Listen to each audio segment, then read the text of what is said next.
Mas Anies pernah jadi gubernur 5 tahun di DKI. Anggaran DKI setahun sekitar 80 T. Jumlah penduduk Indonesia DKI 10 juta kira-kira lebih. APBD Jawa Barat 35 T, jumlah penduduknya 50 juta, 5 kali DKI.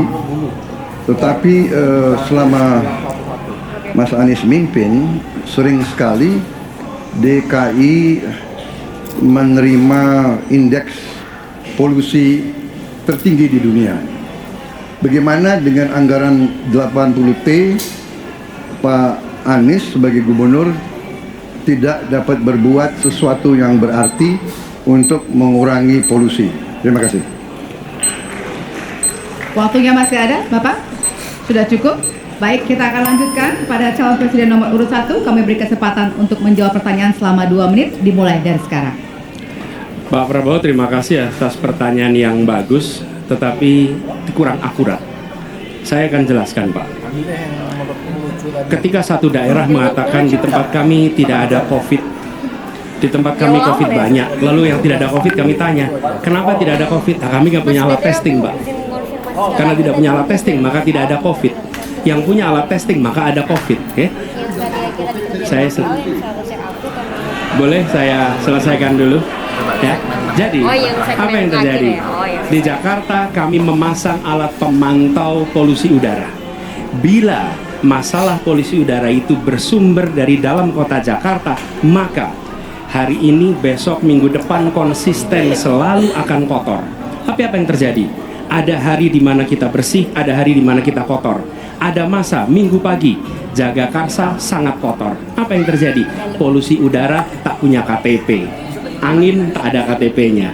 Angin itu bergerak dari sana sini.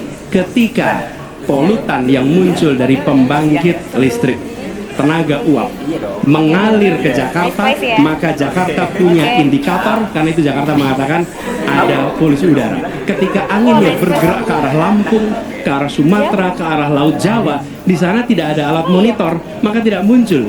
Dan Jakarta pada saat itu bersih. Kalau problemnya dari dalam kota saja, maka konsisten tiap waktu. Ya, kita punya masalah polusi. Karena itu kita kerjakan dengan apa?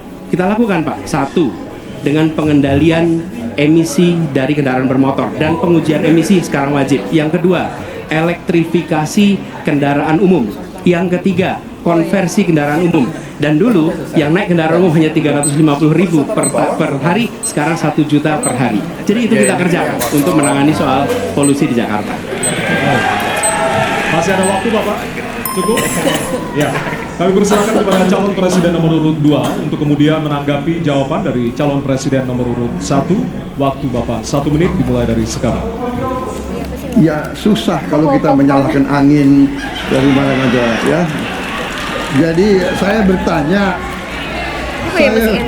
saya bertanya, dengan anggaran segitu besar, jumlah penduduk, ya, langkah-langkah yang bisa dilakukan untuk dengan real dalam 5 tahun mengurangi polusi, juga di mana rakyat Jakarta begitu banyak yang mengalami sakit pernafasan.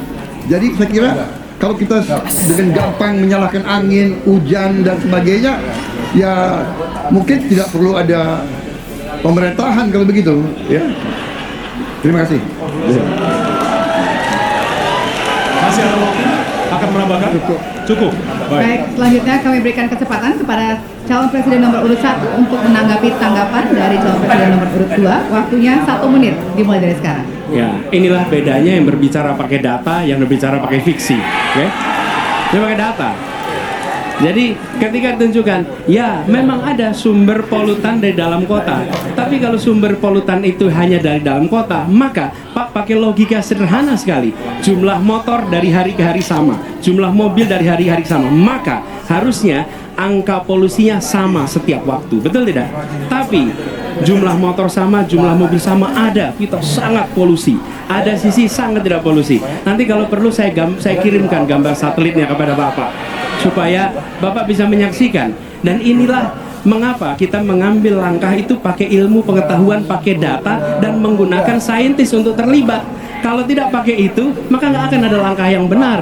Dan ini kemudian saya teruskan, Pak. Bagaimana pengendalian itu dikerjakan untuk dalam Jakarta? Jika saya terpilih presiden, maka yang luar Jakarta saya kendalikan juga, Pak. Baik. Terima kasih. Ya. Dan